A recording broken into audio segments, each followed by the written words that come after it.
Welcome to the Hiring Table, your weekly dose of hiring insights, airing Fridays at 12 p.m. Pacific. Esteban, welcome. Go ahead and introduce yourself. My name is Esteban and Aaron. I'm a senior at Fresno State. I'm currently studying accounting and getting my CPA license within 1 year. I've experience in both private and public industry with Fresno Bank and Baker Tilly. My aspiration is to become partner in one of the biggest companies in the world, that being Baker Tilly, and maybe branching out and helping smaller businesses in the future. That was excellent. Aaron, welcome to the Hiring Table. Go ahead and introduce yourself. Hi, my name is Aaron Fernandez, born and raised in Deadwood, California, and I'm currently a senior at Fresno State, and my current aspirations are to hopefully go to the Bay Area, take my talents over there, and look for a bigger company. So what made you join BAP, Beta Alpha Psi, the unique and very prestige accounting fraternity at Fresno State? So, it's funny enough, I was being recruited to Beta Alpha Psi, or Gamma Omicron chapter, probably early my junior, late sophomore year, by a good friend, Jack and Alfonso Rodriguez. It took them approximately 6 to 8 months to finally convince me to go out to a meeting, and once I went out there, I quickly realized these students are just like me, first generation students, all going through the college experience for the first time, and I realized this is going to be a group that can help me not just grow personally,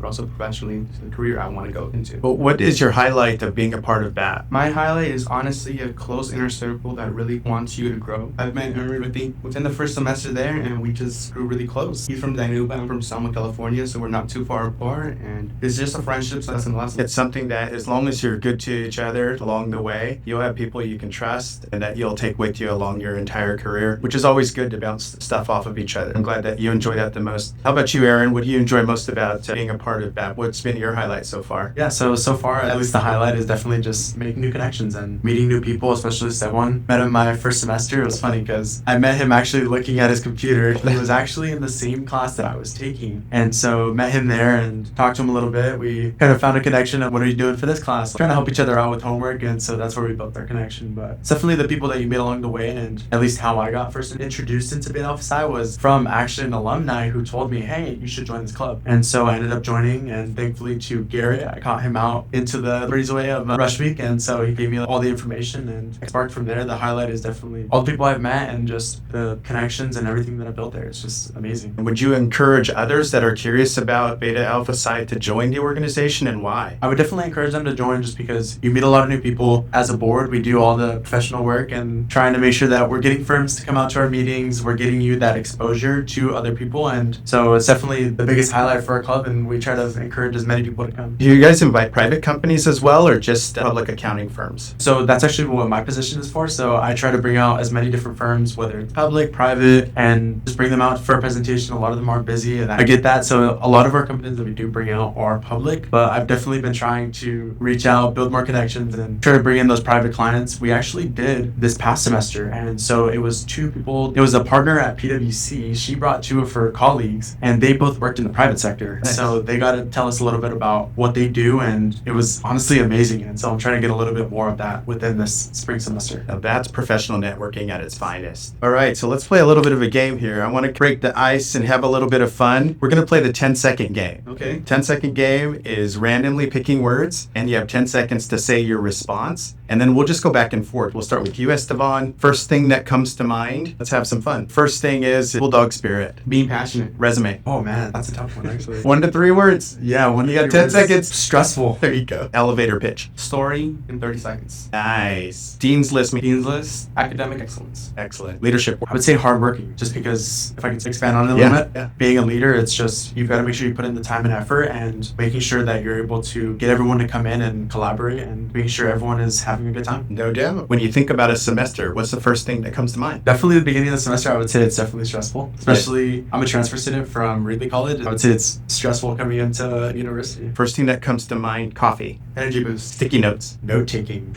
Integrity. Being true to yourself. That's a good one. That's a big one too. What about grit? Hardworking and perseverance. Hustle. Making your own path. There you go. I want to talk about, obviously, is you guys have already taken and passed it, Accounting Principles 1 and 2. I'm assuming you did pretty well in those classes. I'm going to ask you a question here. Walk me through the accounting equation and how any transaction type affects the accounting. So for that one, it's going to be your assets equals liabilities plus owner's equity. You're making sure that whichever part of the equation it affects, it's going to affect another account. So if you say your cash account, which is your asset account, say you're going to pull out a loan for a company. So that's going to be your cash account and then also your accounts payable. payable. You're gonna have to pay that back. Just make sure that you're balancing both sides of the equation. Yeah, loans receivable is a big thing in companies. Bank recs. Bank recs. So the biggest thing with bank rec is making sure that you understand that your GL account, that being cash, ties into your account balance at the end of the month. Some of the times you really don't catch those small transactions that the bank charges you, and that's what a bank rec is. You take into account checks in transit. So you gotta understand that sometimes just because your GL cash balance says it is XXX, it's not gonna equal your statement balance. It's really just tying those two numbers together. Month-end process, making sure everything ties out, everything reconciles down to zero. Let's talk about accrual versus cash accounting and the differences. So for accrual and cash accounting, the main difference that I really see is just gonna be when you're gonna recognize your revenue. So on cash basis, if Aaron pays me services for next year, 10,000, I'm gonna record that revenue right now. But if I'm on the accrual basis, which is gonna be your more GAAP compliance for your bigger companies, your CP 500, you're gonna actually recognize that you're gonna allocate it throughout your earnings. So it's gonna really differentiate on what you're gonna recognize those expenses, as well as you're gonna tie in your expenses back to when you're recognizing that revenue. So it's really a difference on when you're gonna recognize that revenue. So the next question is, in terms of reconciliation, name 3 reconciliation items and how each is handled. 3 recon items and how they're handled. Can you expand on that? What do you mean? Okay, so this is good. So the reason I'm asking these questions is also preparing you guys for interviewing in the future. You want your boss's job, and then eventually you want your boss's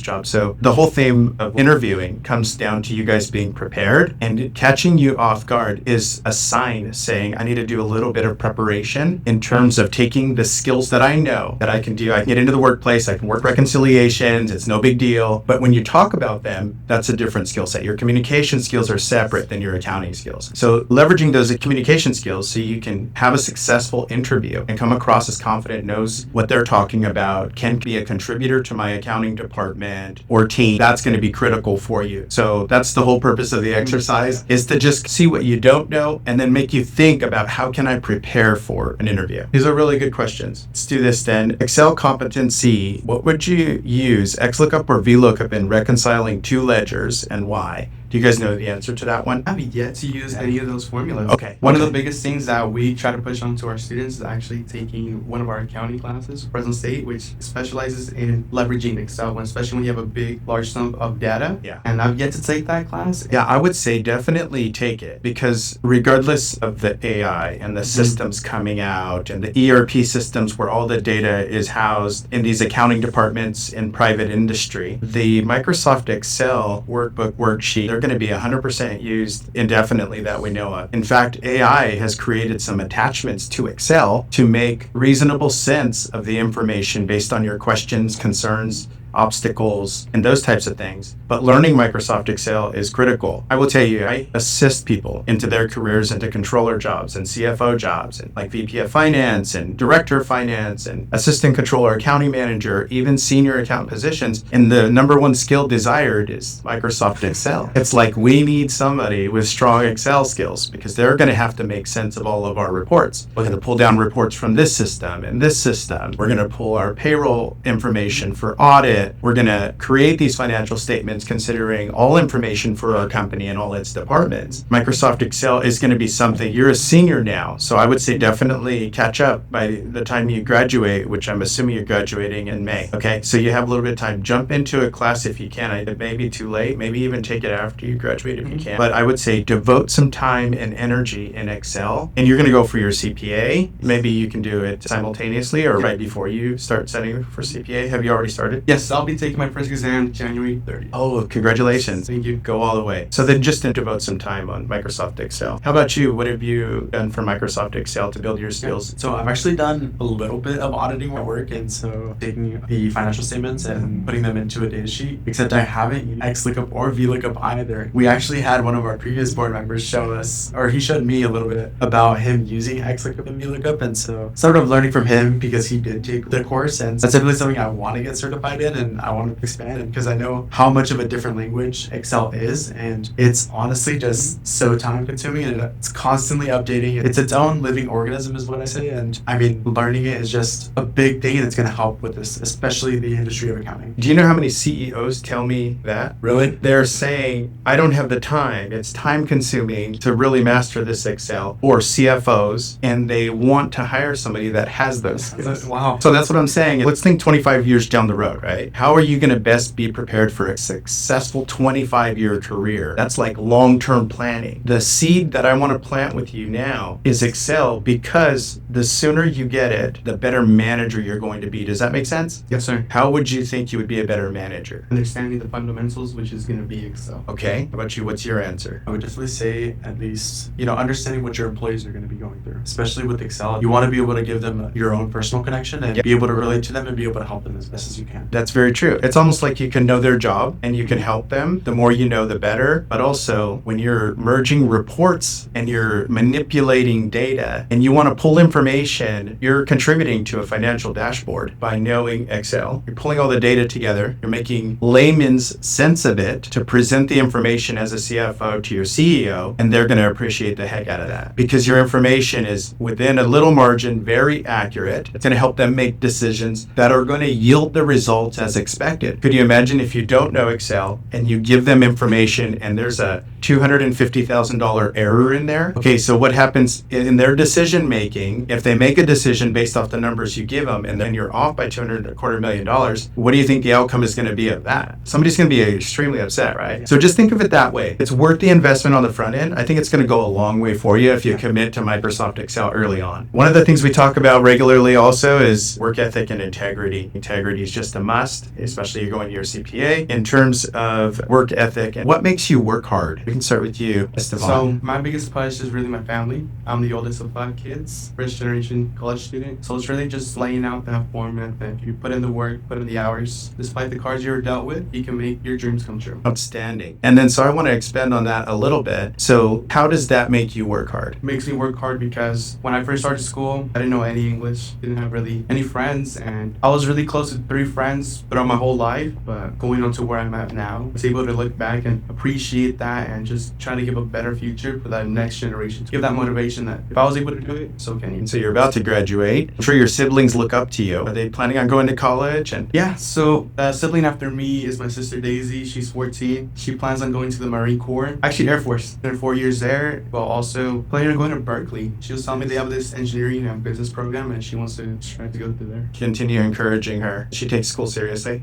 Yes. Good for Daisy. She takes after me. What else do you want to share about your work ethic? Because to be honest, making it up to your senior year, it takes a lot of navigating. You're contributing to your family, you're multitasking multiple things, you're studying for your CPA, you got a bunch of stuff going on. It's not an easy feat. What else do you want to share about what makes you tick? Why are you so passionate about being successful? It's really just trying to show that my parents' sacrifices mean everything. Currently, I'm studying for my CPA. During the winter break, whenever I'm not at school or doing other stuff, I'm working with my father in a construction business. So it's really just putting in that effort and showing them that they're much appreciated, and the only way I can give that to them is really just helping in the house and just putting in the work in. I'm sure they're very proud of you. Thanks for sharing your story. That's good that you're taking it seriously, making them proud, and their sacrifices in raising you and providing for you, encouraging you, it's not going to go unnoticed is what you're saying. How about you? What's your story? I'm actually the baby of my family of 4. My family, they both grew up working in the fields. They migrated from Mexico, came over, and both started working in the fields. My dad had actually ended up going into the forest industry, so he was actually working up at Sequoia National Park doing park ranger stuff, not being home for a little bit, and then he finally came back, started doing field work, and then got into the school business. Seeing that hard work, especially growing up where we didn't really have much, and especially now seeing back and them buying us like a Nintendo 3DS, that was a lot of money back then, and they put in a lot of time and effort, and they did that for me. And so especially realizing that now, it's like I want to be able to give back to my parents, and they help me with my tuition, and they do a whole bunch of stuff for me. Hopefully in the future is just give back to them, and that's why I'm so hardworking. And especially I remember thinking back to a video that I seen in the 8th grade about actually Brit. And so her last name is Duckworth, I believe. She did a whole TED Talk on YouTube, and her whole thing was just grit. And showing students that perseverance and being passionate about what you want to do is definitely a big driving force, and sustaining that over the next couple of years of whatever you want to do. And so I always refer back to that video, and it's just my main driving force is giving back to my parents and being able to give back to my community. And my older sister, Anne Marie, she's definitely a big example for me because she went to UC Davis and she had no idea what she was doing. She completely navigated through Reedley College and then going to UC Davis, and her whole story, she's teaching. She went from the elementary school in Orosi, moved up to the high school, and she became the lead of her department at, I believe, 24 years old.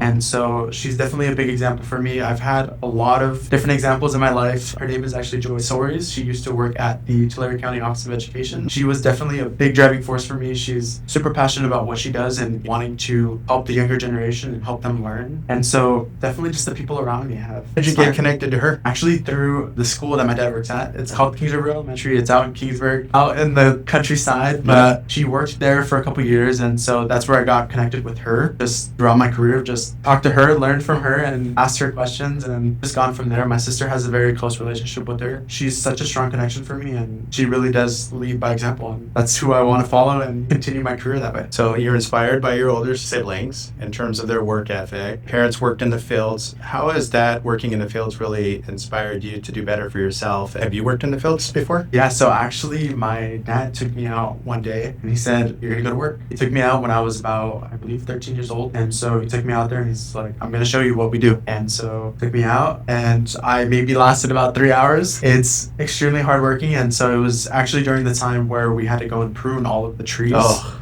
And my back as a 13, 14-year-old was hurting extremely bad. These farm workers put in a lot of work. Seeing their aspirations and these people are hardworking. And it's my own community. It's the Latino community, and it's like, I need to be hardworking. Regardless of whatever I do, whatever I go into, I need to put my utmost attention into it. I need to strive. And Outstanding. Thanks for sharing your story. The relationship you have with your siblings. You're inspiring your younger siblings. You are inspired by your older siblings. Those are relationships that are untouchable. And you mentioned earlier, you guys built the friendship, and you built relationships with people that will last a lifetime. That's also going to happen in the workplace. I just caution you, pick those people you can trust that are really, really inspiring. If they're better than you, they'll make you better. Anything special about BAP that you guys want to talk about? Is there anything that you have upcoming for projects? Anything exciting that you recently did? The plans for the semester, because I kind of do all of our presentations. I do some of our smaller events, and so this past semester we did mock interviews, and so we brought in a bunch of companies. One of them was Henderson CPAs. We brought in WCPA Group, Susan Company, Booz and Associates. Cal CPA was actually a really big one. They came in, interviewed all of our BAP members, and so that's pretty much what I want to pull into this next semester. And so Esteban actually brought it up where we're thinking about doing a BAP Hell Week.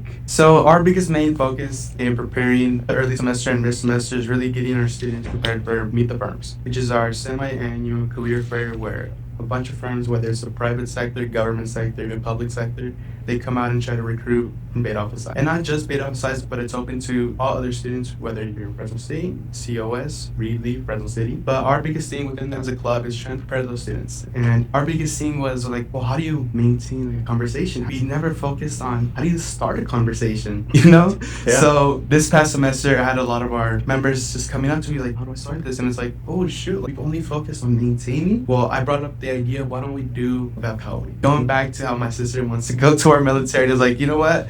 Perfect connection. So we do a BAP Hell Week, and that's really just going to focus on the week prior to our career fair, really focusing on how to tell our members how to start a conversation, maintain it, get their personal contact, and just how to maintain it. See, the biggest thing isn't just creating that relationship, but it's also maintaining it, showing that you really appreciate their efforts as a professional, giving back to the younger generation, that being us. So it's really just that idea of getting our students prepared on how to start the conversation, maintain it, and just how to go about it. You got to mix things up once in a while. It sounds like a lot of fun. So are you a junior, senior? I'm a senior currently. You're also graduating in May? Yeah. Okay, Yeah. that's awesome. Are you also studying for your CPA now? I would like to, and so I'm starting to figure out my school schedule, and being part of the club, it's trying to manage all my responsibilities, especially being a full-time student, working sort of Florida full-time hours. And so trying to just balance everything. And so hoping to start studying and hopefully take FAR, which is one of the exams, hopefully take it by the end of May when I graduate. So it sounds like your plan is not necessarily 100% concrete, but you're working through things. And that's absolutely okay. If I could just give you any advice in the next couple of years, make sure you get started and make sure you get that CPA. Even if you don't pass the first time and you got to retake, commit to it. I've had CFOs in here for interviews. They have their CPA license. And if you watch some of the podcasts on the hiring table, you'll hear their story. And their story a lot of times is, I didn't pass the first time, but I did not give up. And they were going through things at that time in their life, but they navigated through it and made it happen. You have to look at the statistics because the numbers tell the story. And the reality is that you are 30% more successful in your career with your CPA license. Then you have to look at what is the percentage of people that are submitted to a job and are not called in for an interview. They have all the skills, they're right in the industry, they've got tons of experience, they're fantastic in person, they communicate really well, they have everything that the person is looking for, but they don't have a CPA license, so they don't even get into the interview room. That's 40%. 40% of people submitted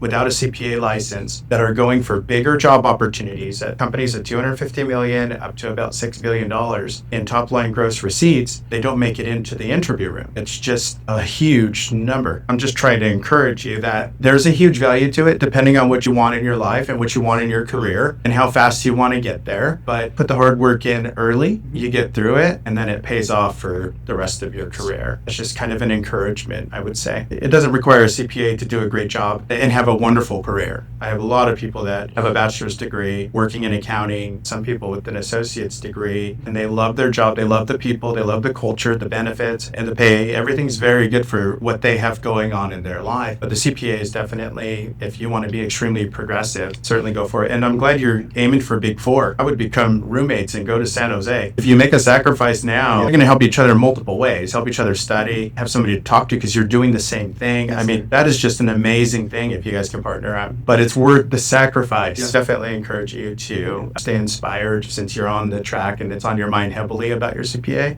Dive into that. This episode is brought to you by Stardom Temporary Staffing Services in Fresno. Cover an absence, get temporary support in your office without overextending payroll costs, or work through a project. They do it all. Call Stardom today at 1-888-370-1050.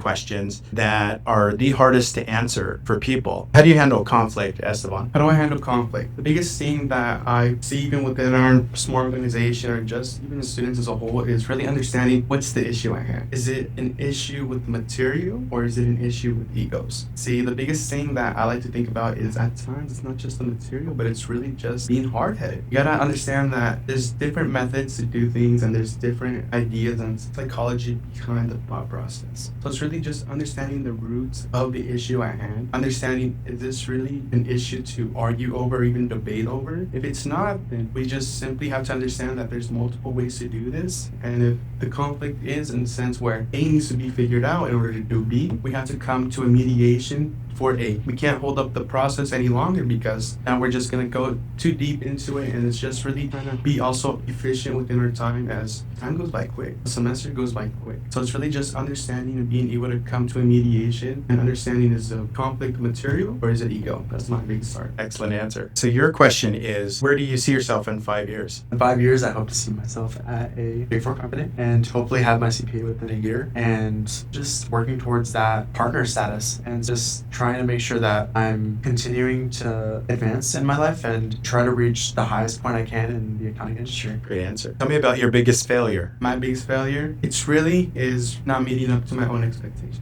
Understanding what I've overcame at times, I just put this big star strike that I need to hit. And at times, my biggest failure isn't just success within the normal means, but it's failure to my eyes. But my biggest failure would probably just be getting a B in a class. If I can think off the top of my head, it's really just trying to reach that 4.0 status, but it's really just getting that B, but understanding that at the same time, it's passing at the end of the day. I'm going up to my senior year, I was always stressing about exams, it's always stressing, but then I was coming to realize at the end of the day, it's an exam. There's other bigger issues at hand. I guess you can say I got first world problems. So my biggest failure is really just more to myself and really not striving to that expectation I hold myself to. So you're hard on yourself. Yeah, I really am. You hold yourself to high standards. Yes, sir. Your family, do they also hold you to high standards? They're the ones that actually told me, at the end of the day, it's just an exam. Exactly. Why should I hire you? You should hire me because I'm going to work hard for you. No matter what comes my way, whatever you put on my desk, I will work hard. Whether it's something that I don't know how to do, I'll find someone to teach me how to do it. Whether it's something that I do know how to do, but it's taking me quite a bit of time, I will find a way and I will do it for you. No matter what you put on my desk, I will get it done. What other resources would you use to figure it out? I would definitely use anything online, especially with firms now that use AI. Whether it's I need to use the AI to help me figure out something, or even just doing research on my own time. Whether it's I'm sitting on the couch at home and I gotta turn off the TV. Hey, I need to get this done. And so just making sure that I'm setting time aside and getting it done. Somebody puts a project on your desk and you have to have it done by tomorrow. It's 4:00 and you want to impress your boss. You're up for a promotion and you know it's going to take you 5 hours at least. What do you do? So tomorrow end of day or tomorrow getting into the office? I would say you have 24 hours. 24 hours. So if I get a project 4 p.m. day before, due next day 5 p.m., 5 hours. Now what I would do is, this is really urgent. It's something for the company and it's really going to help boost whatever goal we're trying to meet. Is going to be priority. I'm also going to have other tasks at hand, but my biggest thing is I'm going to separate those tasks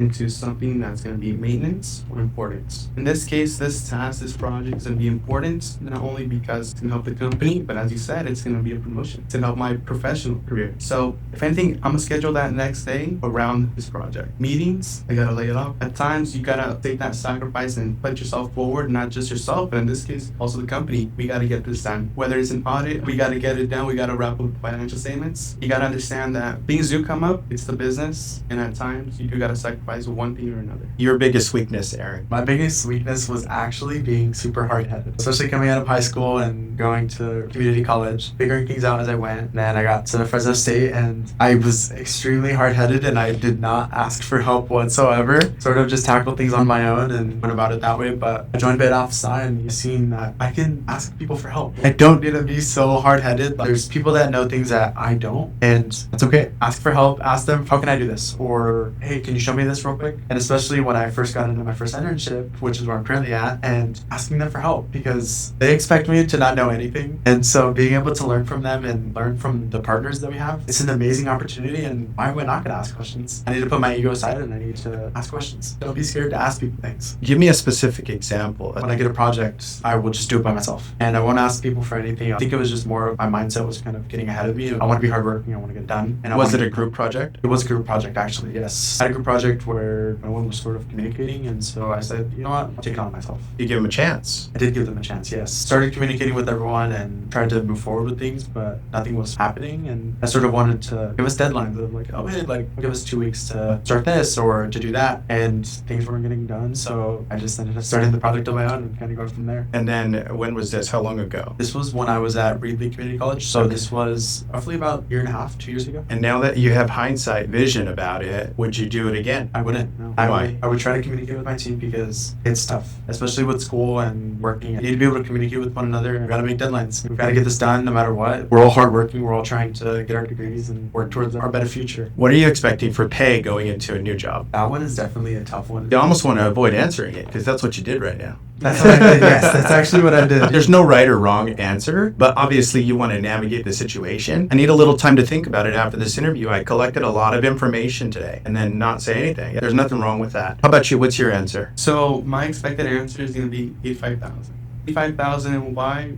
There was recently a survey done regarding the Big Four and what they were expecting for especially incoming CPAs in the public accounting. The median average, 5,000, especially with the skills that we have built, especially with mine, being able to be in the private industry and public, experiencing both, understanding how an audit goes within the public side and even just preparing from the private side. That'd be the best way to go about it is, like I said, experiencing both sides, a real leverage within understanding not only the company, but also the client. By that time, I'm assuming you'll have your CPA. Yes. So you'll be able to leverage that. What if they come back and you're super interested, there's so much bonus and you get all this time off during non-peak season, we're going to give you 70,000. What do you say to that? 70,000, compared, let's say, with company A, they're offering that 85, company B offering that 70. I'll compare the growth and the possible maximization within both companies. If company A is going to take me around 7 years to become manager. I'd expect for company B to take me around 5 years. The pay isn't the best, but I'm expecting growth in exchange. It's like the overall package. Exactly. What's in it for me? Let's take a look at your LinkedIn. Let's see what it looks like and see if there's any message that we're getting by reading it and what the world is saying when they go to your LinkedIn. So let me find your LinkedIn here. Great picture. You did a headshot somewhere? No, actually, so being part of Beta Alpha Psi, we actually offer headshots, if you remember. That's cool. Very good picture. Okay, so it looks like it's up to date. So you have an accounting internship on here, Huff and Vanderbeek. You have your volunteer work here as the VP of programs at Fresno State. You have some clerical experience. Did some retail, which is amazing on a resume. It's showing that you're working and going to school. So you're working at Ace Hardware. You have your future graduation date on here, your JC, and then some of your interests are good. I think it's overall pretty good. So do you intend to continue updating this as you grow? Yes, I do. Okay, that's very good. But no, it looks good. I like your LinkedIn for sure. Very good picture. I would just recommend a little closer of a headshot. Yeah, because you want to see people, you want people to see your professionalism, your seriousness. But yeah, a little close up it'd go a long way. And then founder of ENL and Associates. What is that? So that's gonna be my small accounting firm that we help out small businesses in Selma, California. Do you have clients? Yes, sir. Amazing. Congratulations. Thank you. You keep doing what you're doing. So on insurance, Baker Tilly, why did you leave the Baker Tilly? So that was my summer internship this past summer. So there's a short-term internship. Yeah, it's a summer internship. Yes, sir. Okay. And so you're doing your own thing and going to school. So you have your degree on there. You have some project success stuff on here. It looks like sustainable state development. You have like a recommendation on here. Yes. So both of you have a really good LinkedIn. Congrats on that. And do you guys have any questions for me? A quick general question was, how was your journey? So I grew up here in the Central Valley. I was very much like you guys, very inspired by my family. My family's hard work, primarily my dad. He was 84, passed away last year, lived a beautiful life, strong to the last day, but he was my biggest inspiration. And that was through his work ethic and the example that he set. And he had high integrity, never smoked or drank or did anything like that. He was just always up at 5:30 in the morning and he was getting dressed and ready and he was doing. Instead of talking and sitting and thinking, he was always doing. So he inspired me to do that. So inspired by family, I spent a good part of my early career right into enterprise rent-a-car. I went through the management training program. I worked there for 6 years. I climbed the ladder quickly, but these were all little promotions. And I loved that job. It was just so much fun. It was hard work. So the work ethic that I had that I brought into the game, it naturally came out in my work at enterprise. And you're working 60 hours a week in that job. And I would say that's kind of my public accounting, if you will. I loved it. It built camaraderie and friendships that I still hang out with. I go to kids' birthday parties, they come to mine, and we're lifetime friends that you build in these exciting jobs. My dad had high ethics. I followed that, and then I got into the staffing industry after enterprise rent-a-car. I jumped into 3 global staffing companies over 10 years. My first position was a branch manager. Then I went into a specialized recruiter. Then I went into a branch manager, worked at Manpower. Then I worked at Robert Half, and then I went to Apple One, and I launched their accounting and finance division very effectively. Worked there for just under 5 years, and then I decided to go out on my own. Thought about it for a while, but I would say I had about 18 months of fear that was driving me not doing it. And that fear was just too immense because there was too many unknowns. But what got rid of my fear was that I had COVID, and I had COVID for 8 days. Now, I don't know about you guys, but when I get sick, I'm like the biggest baby on the planet. I had pneumonia. I thought I was going to die. But again, I was such a big baby that when I went to the hospital saying I'm going to die, they took an x-ray and kicked me out inside of an hour. And they're like, you're not going to die. Like, you're healthy. You're going to recover. You're fine. Go home. We're not going to admit you. And then so I wasn't that sick, honestly, but I felt like I was going to die. When you think you're going to die, you know, the things that go through your head. And one of the things that went through my head was I have no fear. My fear was equalized down to nothing. And when that happened, I said, if I recover, I'm not going to waste my life. I'm going to do the things that are best for me in my career. And I went for it. I've had fun ever since. Like, we're working on our 5th year, and we're going to have a big 5-year anniversary for Stardom Employment Consultants, temp to hire, direct hire staffing and recruiting here for Central Valley companies. It's just been an immense ride. I met a lot of wonderful people. I work with most of the big companies here in the Central Valley. I work with a lot of small to mid-sized businesses. I work in every industry and just love it. I love talking to business owners about their hiring challenges and the hiring managers, what they need, especially if it's on a temporary basis. But long story short is when I opened my own business, my journey has been the best time. And then so being the co-founder of the hiring table was tremendous for me also. It's just a lot of fun. Long story short is the journey wasn't easy, but I'll tell you what, because my dad woke up every morning sick or healthy and he set the example, I was able to follow that. And that's who I owe the most gratitude toward. Definitely stay inspired because you guys have a big career ahead of you. But if there's one thing that you can remember, if you get into any type of conflict, communicate through it effectively. Being good to people goes a long way for your career. Any other questions? I had one more question. Go for it. Especially with our role of bringing in new people. How did you maintain and how did you create new connections throughout your life? I worked harder than anybody else. That's the number one way. For me, networking was I'm building friendships. And I love learning about people. I was very curious about people and how they live their lives and all of that. I would say I found my passion when I was 37. But when I found my passion is when my career took off.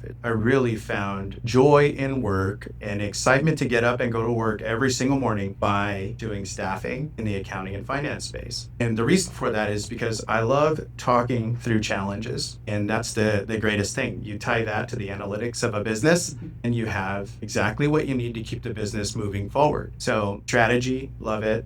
Hiring, love it. But I love it in the space of when it's complicated, when it's a tough hire. We need something specific. We can't find it. Like, I love taking on those things. It's very much not about throwing spaghetti at the wall and seeing what sticks. It's about identifying the right person that can do that job and help that company. But it's also good for the person. And then the company gets the benefit of their work, which is tremendous. I wanted to ask you was, how do you overcome that fear of when you're sitting in an interview or someone's asking you questions? How do you not forget things? I wrote an article about this. I don't know if you guys read it, but if you go to my LinkedIn, I have it featured on there. This is the article here, the best interview prep ever, which is the art of the interview. This article here tells you exactly what you're asking. This is the best interview prep that you'll ever read anywhere because I applied all of my knowledge from 16 years of staffing and recruiting. Your interviewing for the rest of your life will be improved. That's a guarantee.